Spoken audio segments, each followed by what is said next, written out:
C'est dingue, hein. Ouais, c'est dingue. Les couleurs de l'iPhone sont meilleures. Ouais, c'est vrai. Chers amis, j'espère que vous allez bien. On se retrouve aujourd'hui. C'est le mec, il a rien compris. Il confond les deux chaînes. On va vous présenter aujourd'hui une 800 Zoulou super fast Ferrari. Voiture qui en ce moment vous la connaissez bien, puisque que ça soit GMK, que ça soit POG, que ça soit bien d'autres, vous l'avez déjà vu sur YouTube. Mais évidemment, nous, ce modèle-ci, cette configuration-là, on voulait vous la montrer beaucoup plus en détail et faire une progression en milieu, une présentation un peu plus poussée que ce qu'on fait d'habitude, puisque évidemment là on est tous les deux avec Alex, on a le temps et on va faire les choses proprement. Voilà, donc j'espère que ça vous plaira. On va commencer maintenant d'ailleurs par l'arrière de la voiture.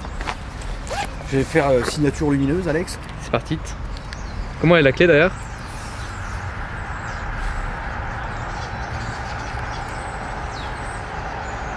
Voilà. Ok. Donc, la voiture de l'arrière se présente comme ça. Elle est vraiment extrêmement bodybuildée à l'arrière. Les échappements, les deux doubles sorties sont énormes. Alex les montrera tout à l'heure. Ce que j'aime particulièrement sur ce modèle-là, comparé par exemple à la F12, c'est tout ce qui est kit carrosserie qui a été rajouté. Je trouve ça vraiment magnifique. C'est un travail qui a été exécuté parfaitement par Ferrari, évidemment comme d'habitude. Surtout au niveau du diffuseur arrière, de toutes les grilles d'aération que vous allez retrouver ici, que vous allez retrouver là, et que vous allez retrouver derrière le diffuseur. Les phares ont été remodelés, les doubles optiques comme ça, arrière, je trouve ça vraiment très beau. Les grilles qui sont ici sont très jolies aussi. Évidemment, ce qu'il faudrait, Alex, c'est que tu filmes comme ça pour voir la courbure de la voiture. On dirait un... Tu vois ce cul là, ça remonte comme ça, avec un petit béquet qui est pratiquement invisible quand vous le regardez de l'arrière, mais quand vous le regardez du côté, on voit vraiment la démarcation qui remonte comme ça. C'est intégré à la voiture et c'est intégré à la magnifique. voiture et c'est extrêmement bien intégré évidemment à la voiture. Ce petit détail aussi de cette cassure que vous avez après la lunette arrière est vraiment très joli. Ils ont trouvé une bonne place évidemment pour poser le logo de la marque qui est là. Les échappements, les sorties sont vraiment très belles. Bah, font penser surtout aux phares, ça c'est énorme. Bien sûr. Je pense qu'évidemment les ingénieurs ont voulu faire un clin d'œil justement au design de la voiture, etc. Et je trouve ça vraiment réussi évidemment. Le logo Fefe est là, très beau, et vous n'avez pas cette cassure ici, malgré que ce soit deux éléments qui soient séparés, on ne voit pas la différence. Ça c'est très bien intégré et c'est très joli. Toujours est-il que ici vous allez avoir aussi la caméra de recul qui est là, parce que maintenant, comme je vous l'ai déjà dit, chez Ferrari, c'est des voitures où on va vraiment avoir, qui vont être évidemment mises au goût du jour. C'est des voitures avec lesquelles on peut évidemment rouler tous les jours. C'est malheureux de rouler avec dans Paris par exemple, mais c'est des voitures que vous pouvez utiliser évidemment tous les jours. Caméra de recul qui est ici, la trappe à essence qui est ici, etc. Voilà, je sais pas. Peut-être que ça peut intéresser des gens de voir la trappe à essence comment c'est foutu, mais voilà, c'est comme ça. Donc évidemment plus de bouchons sur beaucoup de modèles Ferrari, etc. Je préfère. Bon, voilà. Donc la trappe à essence est comme ça. Je suis fan de cette aération. Ensuite pour les jantes. Donc l'arrière avec les pneus, les freins céramiques, la couleur des jantes, ça va extrêmement bien avec la configuration de la voiture. Ici, petit détail que vous avez pour les 70 ans. C'est joli aussi. C'est un petit clin d'œil sympa. Comme la TTRS. Exactement. Comment ça s'appelle déjà? Un bas de caisse. Ah ouais, c'est ça, les bas de caisse. Bas de caisse. Moi aussi je cherchais. Le diffuseur. Le bas de caisse qui ressort un peu comme ça est très joli, en plastique, à l'arrière, mais ça ne choque pas aussi. Donc ça c'est cool, il n'y a pas de souci pour ça. Les restos ont été retravaillés. Ils sont vraiment beaux et regardez en deux parties, donc cette partie-là et cette partie-là qui re-rentrent. Avec évidemment la touche de noir qui rappelle le monochrome noir de la voiture. Ça c'est bien. C'est très joli. Ici évidemment derrière Ferrari qui est posé ici. Très joli.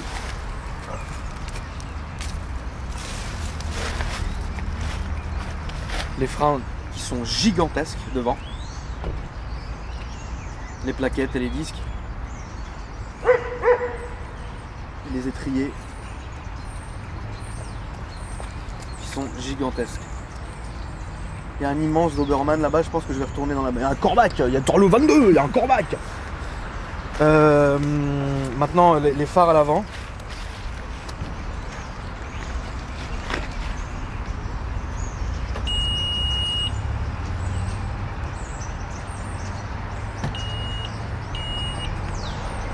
Donc avec une ciliature lumineuse comme ça. C'est léger. C'est léger et discret. Mmh. Les phares sont très épurés, on voit à l'intérieur que c'est tout noir. Même avec les petites ailettes qui sont ici, qui font office de LED, c'est très beau. C'est vraiment très très beau.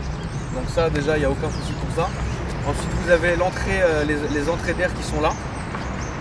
Les sorties d'air qui sont ici aussi. Ce qui est évidemment un gain de refroidissement énorme pour ces moteurs là qui chauffent énormément. Le petit logo Ferrari qui est discret ici, qui est beau. Ferrari arrive à faire quelque chose d'hyper sobre qui ne jure pas avec le restant. La grille qui est ici, qui est très très grande, ça me fait penser à la grille de la 599 GTO avec le logo ici, encore une caméra ici. Voilà. Malheureusement sur ces véhicules là, vous voyez quand on met des plaques comme ça, moi je trouve que c'est extrêmement laid. Malheureusement en France on n'a pas le choix de faire, on peut pas faire autrement, donc du coup les plaques sont posées comme ça. Voilà. Sinon évidemment on peut aussi être partisan de la plaque autocollante qu'on puisse mettre ici ou quoi que ce soit. Voilà, c'est pas le sujet de la vidéo, mais je vais quand même expliquer ça. Je vais te laisser filmer Alex pendant que je montre que j'ouvre les orifices du véhicule. Oh, bien sûr. Que tu fasses un vrai tour, tu sais, devant, car. Tu vois ce que je veux dire, trois quarts.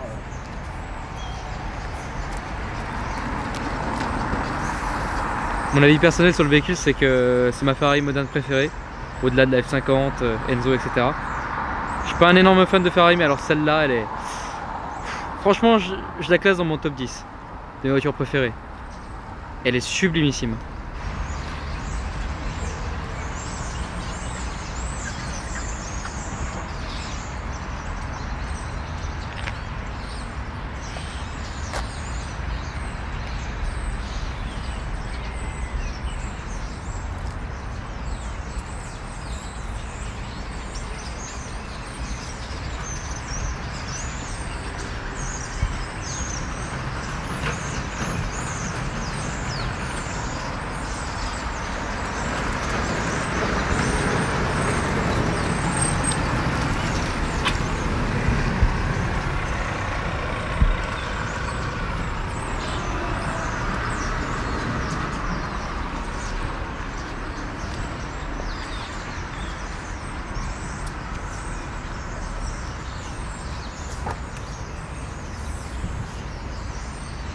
Elle est vraiment magnifique. C'est une beauté, bien sûr.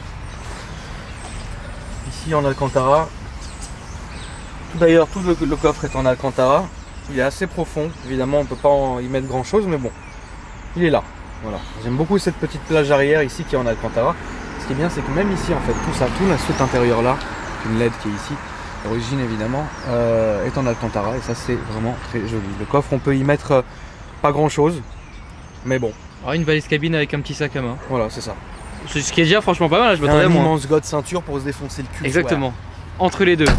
Donc ça va. Oh la vache. Ah ouais.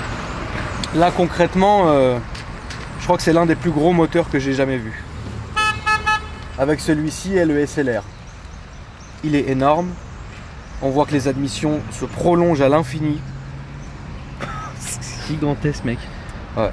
Waouh. C'est beau hein. 6 litres 5, ah oui d'accord. Ah ouais, t'es vraiment pas dans un délire de...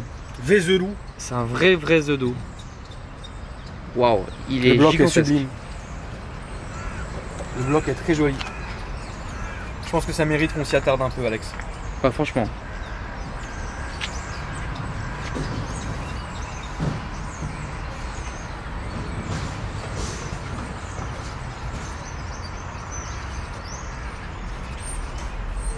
Donc les entrées d'air là, pour ici. Waouh. c'est incroyable. C'est incroyable comme voiture, c'est incroyable. Le moteur, il est sublime. Viens un peu de ce côté-là, Ouais. de voir de mon point de vue ce que je vois en fait. Regarde comment c'est beau. Ah oui, ah oui, de ton Regarde côté, comment c'est beau. de ton côté on voit un peu mieux. Ouais. C'est sublime, c'est sublime. Ah, c'est incroyable. C'est magnifique, il n'y a rien à dire Waouh. en fait. Il n'y a rien à dire, Waouh. Moi j'avais pas grand chose à dire. Non, bah là, il n'y a rien à dire, c'est juste que c'est magnifique quoi. Tu sais que moi, je pourrais rester, genre, peut-être pas une demi-heure à regarder, à contempler réellement Ah, il y a de quoi, hein. le moteur. C'est une Il y a voiture vraiment de qui est quoi. sublime, le moteur est beau. C'est ça qui est dingue quoi. Et ouais, Le les moteur est admissions beau, elles comment ils sont ont fait ça, beau, gigantesques. Les admissions, tout est beau. Ok, c'est vraiment le plus beau moteur que j'ai jamais vu, je pense. Ah ouais. Ouais, franchement. Regarde quoi. T'as envie de Maintenant les baiser, imagine la même chose mais avec les admissions en carbone, avec Ah les bah, parties de frérot, C. Après, de Waouh. toutes les manières, les amis, vous le savez très bien, chez Ferrari, tout se fait en carbone. Donc c'est pas, ça serait pas du tout étonnant que vous puissiez avoir des parties en carbone que vous pouvez rajouter évidemment à souhait sur la voiture, puisque évidemment ça irait très bien, parfaitement avec la voiture. C'est une voiture qui est à l'eau quoi. Du coup, on va passer à l'intérieur. Poignée créée comme ça. J'ai toujours trouvé ça fragile, c'est pas pour ça que ça l'est, j'ai toujours trouvé ça fragile chez Ferrari. L'intérieur configuré comme ça, magnifique, rouge vif. Là je vais me taire, je vais te laisser filmer correctement frérot. Parce que je pense que dans ces moments-là, faut fermer sa gueule. Ça c'est notre académie.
Incroyable. C'est incroyable, surtout que la configuration est très jolie. Comme vous pouvez le voir, du cuir noir, de la surpiqûre qui est noire, très rare, qu'on n'a jamais filmé je pense jusqu'aujourd'hui. Un cuir un peu percé comme ça, très beau. L'alu qui est ici est magnifique. Évidemment, toute cette partie-là est recouverte de cuir. Le seuil de porte Ferrari qui est très joli. Les sièges comme ça, baquets qui sont très beaux aussi, percés ici. Le carbone que vous voyez là et de toutes les manières,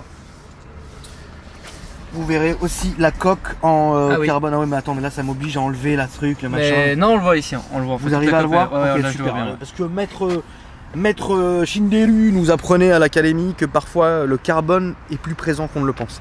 Donc du coup, le volant est très joli avec le carbone qui est là, les grosses palettes. Regarde ce design. Ouais, le ici rouge, c'est incroyable. Après, c'est un peu compliqué à filmer là, mais c'est incroyable. ouais, ça c'est incroyable.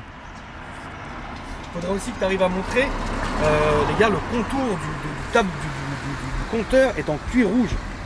Le contour du... Ah oui. Tu vois? Oui, c'est d'accord. un petit détail comme ça qui fait extrêmement cette différence.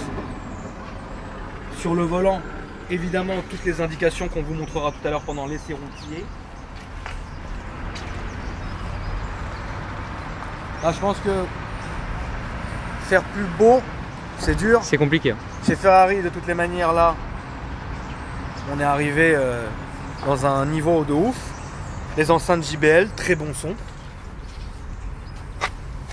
Faut aussi noter, les amis, que les tapis de sol sont en Alcantara aussi. Ah oui. Voilà. Ici, donc je vais vous le montrer ici qu'on est à l'arrêt, c'est tranquille. Les clignotants sont là. Ici, vous avez les différents modes de conduite, donc mouillé, comme Schneck, Sport, Race, Et après vous avez les aides à désactiver. Ici vous avez les essuie-glaces qui sont là, donc automatique, manuel, etc. Ici donc pour les commandes vocales, le téléphone, le réglage des suspensions, les appels de phare. Ici le démarrage de la voiture et la mise en contact, mise sous tension de la voiture. Ici, monte Alex, hein, je t'en prie. Bien sûr. Avec plaisir. Hop là. Est-ce que ça te donne envie de me faire le fion alors dans là, cet intérieur? Est-ce que c'est un intérieur qui t'amène à penser ça? Bien sûr. Après, ça va être compliqué. Je vais foutre mes yeux partout. Oui, faut pas oublier. Donc tout est en Alcantara. Regardez, il n'y a aucune moquette dans la voiture. Hein. Donc de là à ici, tout est en Alcantara et en cuir. Il y a même aussi du bois laqué qui est ici. Après là, vous avez les compteurs digitales qu'on vous montrera après. Bon, le logo Superfast pardon, qui est là. Ouais. Parce que je l'ai roté, la grille d'aération, etc. Bon, on est d'abeille. Ça c'est rare par contre. Très bon. Joli. Ici la clim que vous avez. Ici la boîte de vitesse avec donc le warning, les deux fenêtres, le launch. Je vous rappelle à ne jamais faire. La boîte auto ou séquentielle et la marche arrière, etc. Après tout le reste c'est dans les compteurs qui sont là-bas ici avec, tous les boutons qui gèrent la radio ici. Vous pouvez naviguer tranquillement. Le rétro qui est ici, il est pas très joli. Je préfère les rétros par exemple, hein, pour donner une marque chez Audi où c'est vraiment il n'y a aucun rebord et ça c'est vraiment joli. Ici vous avez donc différentes options qui sont le soulèvement de la voiture quand elle sonne, vous les faites enlever par la fourrière, ici le verrouillage, ici le start and stop et ici les lumières, etc. Puis après le pavillon qui est s'éteint en LED et avec les petites lumières, les petits miroirs de courtoise qui sont là. Ce qu'on va faire, c'est qu'Alex va aller dehors pendant que je vous démarre la voiture pour entendre le bruit extérieur et ensuite on fera l'essai routier. Ça te paraît bien, Alex? Bien sûr, non, je notais juste un petit détail qui est la surpiqûre sur les miroirs de courtoise. C'est pas mal ça. Salut courtoise.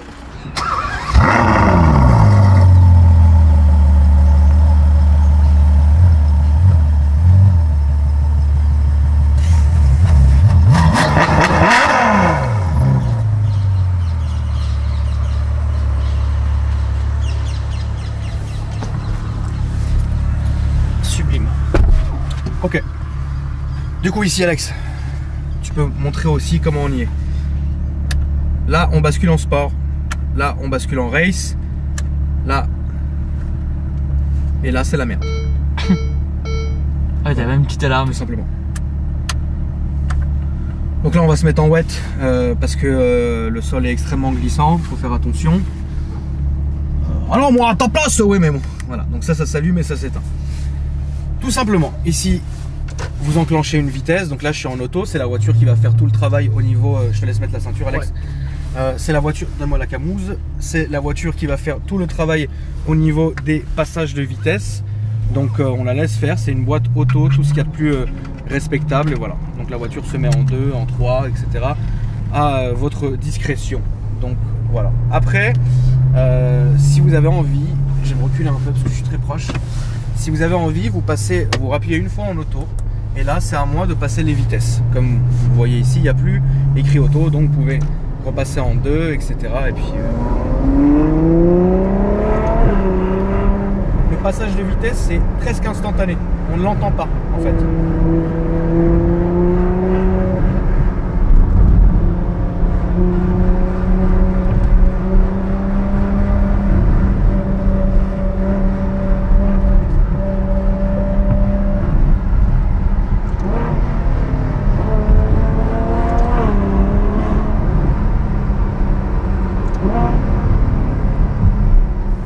Donc comme je le disais, c'est une voiture que vous pouvez utiliser tous les jours. C'est solide. Par acquis de conscience, toujours repasser en N, en neutre quand vous êtes là. Certains disent oui, certains disent non. Je m'en fous. Moi c'est ce que je fais. Ici, comme Alex est en train de montrer, vous avez des options avec lesquelles vous pouvez jouer, etc. Voilà.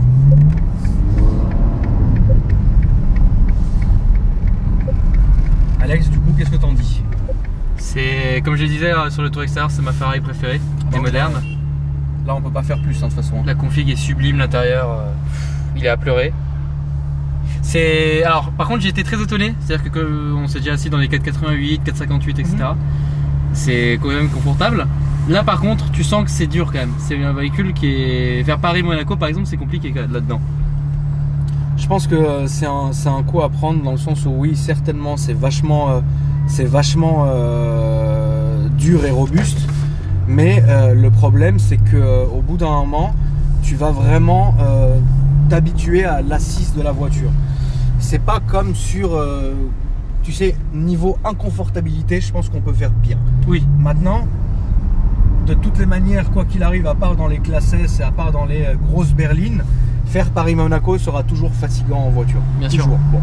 Après, celle-ci, je pense que c'est un coup à prendre. Et puis même, la voiture te fait tellement oublier, parce qu'elle te rappelle sans arrêt ce que c'est comme voiture, que tu vas le faire sans rechigner. Je pense, tu vois ce que je veux dire. Bien sûr. Après, C'est limite une chance de le faire avec ça, quoi. Bien sûr. Donc ça, ouais, je pense que c'est pas compliqué.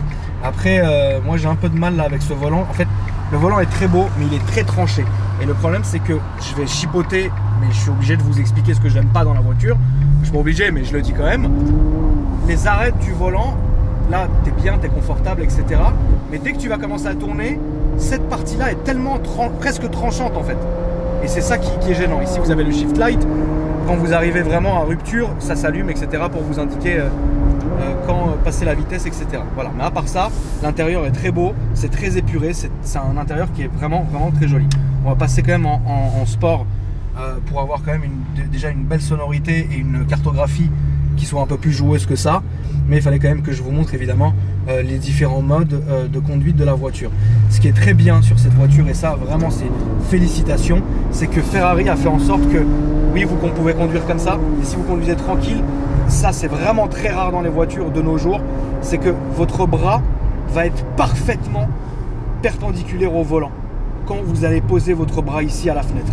C'est parfait. Vous pouvez conduire tranquillement, être posé, et là il n'y a aucune fatigue, parce que parfois vous pouvez avoir mal à l'épaule, au bras, etc. Là ce n'est absolument pas le cas, et ça franchement chapeau bas, parce que c'est un chapeau bas, hein, comme on dit à l'académie. C'est quelque chose qu'on ne retrouve pas malheureusement sur beaucoup de voitures.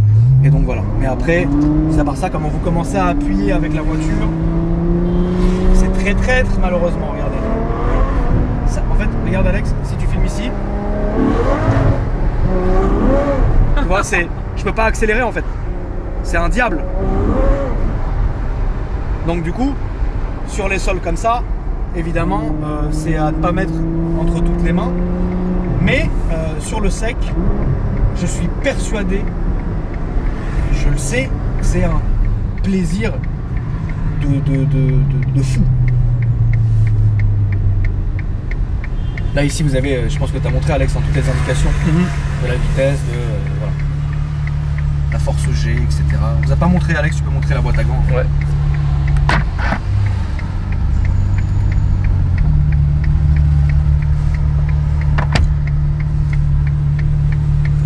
C'est sublime comme voiture. Déjà d'une part c'est sublime, et puis c'est extrêmement bien fini, tu te sens bien, tu te sens à l'aise, etc. Elle est clairement au goût du jour. Tout ce carbone qui est là, qui se marie extrêmement bien avec les deux types de cuir et l'Alcantara partout. L'alu se marie extrêmement bien. Honnêtement, c'est une pure réussite, et tu vois que cet alu-là n'a pas la même teinte que celui-ci. Et ça, c'est beau. Comme, et le mariage est bien. Et celui-là, en fait, il y a beaucoup d'accords, il y a beaucoup de mariages de matériaux, de couleurs de matériaux, pardon, dans la voiture, qui sont magnifiques. Même le seuil de plancher qui est au fond, c'est très beau. C'est extrêmement beau. Non, c'est une voiture qui est vraiment... Il n'y a rien à dire en fait, elle est juste, elle est parfaite.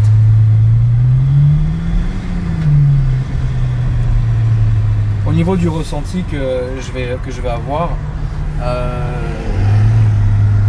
l'avant est long, l'arrière est court, donc c'est un centre de gravité qui est assez rapide à prendre en main, mais qui parfois peut vous laisser des surprises, surtout au niveau du gabarit de la voiture, parce qu'elle est large et longue. Et voilà, donc c'est un petit truc de gabarit à prendre. C'est un petit coup à prendre tout simplement.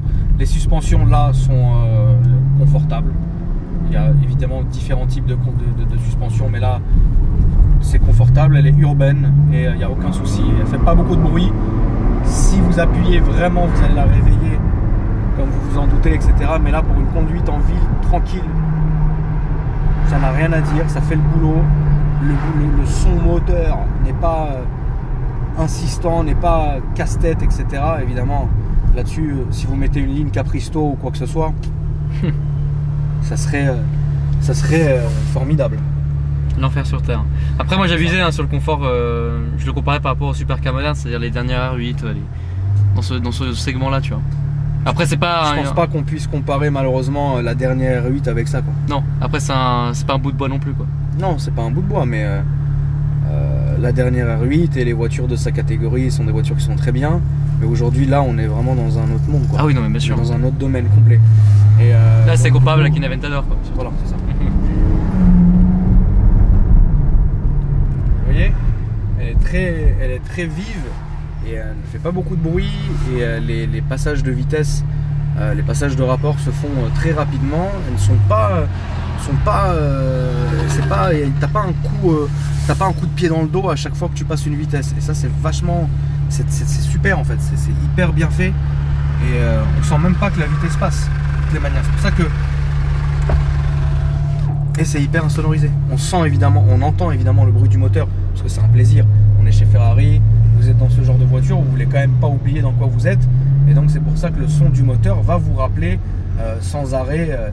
Va vous rappeler à l'ordre tout simplement, quoi. Mais quand même, si vous roulez en 6e ou quoi que ce soit sur l'autoroute avec la voiture tranquille, faites un trajet easy, quoi. Franchement, pour savoir qu'il y a un V12 là-dedans, ça va, hein, là t'es en mode confort, ça c'est silencieux, je trouve. C'est très silencieux, c'est très beau, fan de ça, tactile, ça c'est cool. Et donc du coup là, en fait le mode confort c'est le mode wet. Non, le mode confort, ça sera plutôt au niveau des... des suspensions que tu appuies là, d'accord. Voilà, okay. ça sera surtout au niveau soit des suspensions, soit voilà. Mais oui, là en wet, t'es mouillé, c'est la cartographie. Après, tu peux très bien être en sport. Voilà, en sport, de toutes les manières, on aura toujours le même confort. Enfin, on aura, comment dire, la cartographie devrait changer, et il y aura aussi des rigidités qui vont se faire au niveau du volant, de la direction, etc. Donc du coup... L'un n'est pas dépendant de l'autre, c'est-à-dire que tu peux être en sport et puis la suspension, d'accord, ok. C'est sympa. Attends, je vais le laisser passer parce que je vais laisser passer, ouais, quand même.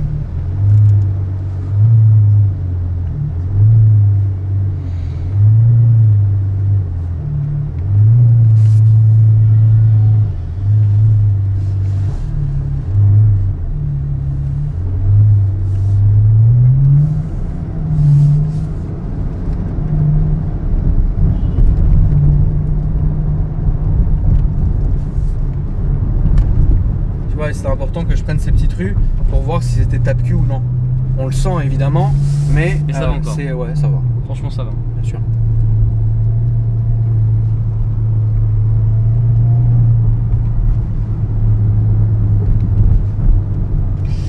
Honnêtement, je sais pas ce que je prendrais entre ça et une Aventador.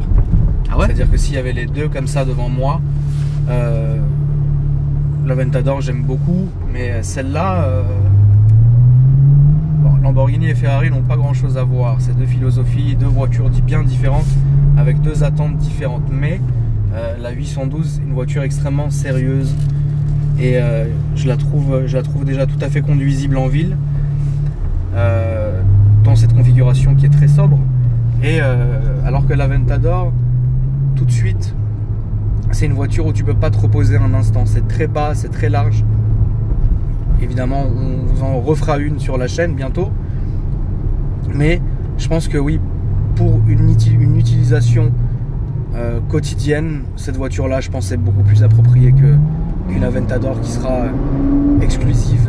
C'est moins tape à l'œil, celle-là. Aussi, c'est aussi moins tape à l'œil. Les formes de l'Aventador sont pour moi sorties d'un film de science-fiction. Pas dire un film de cul. Moi j'ai plus un film de cul. Voilà, et je la trouve également aussi sublime.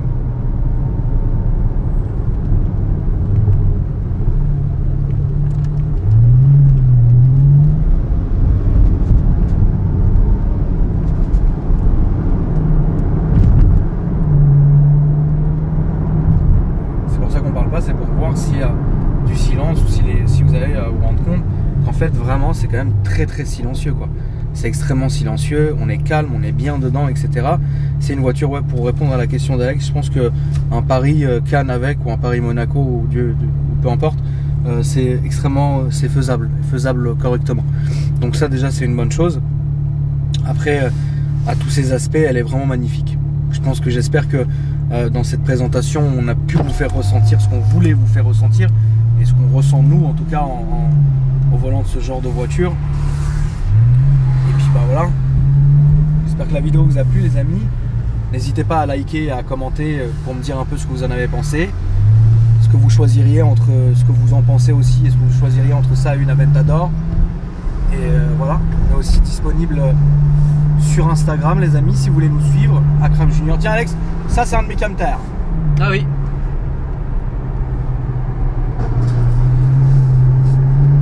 Si vous voulez nous suivre sur Instagram, Akram Junior. Et pour Alex, Alpha Delta 06. N'oubliez pas de vous abonner à la chaîne. Dans les suggestions de chaîne, la chaîne d'Alex s'affiche. Et ma deuxième chaîne, un peu plus libre, un peu plus osée que celle-ci, s'affiche ici.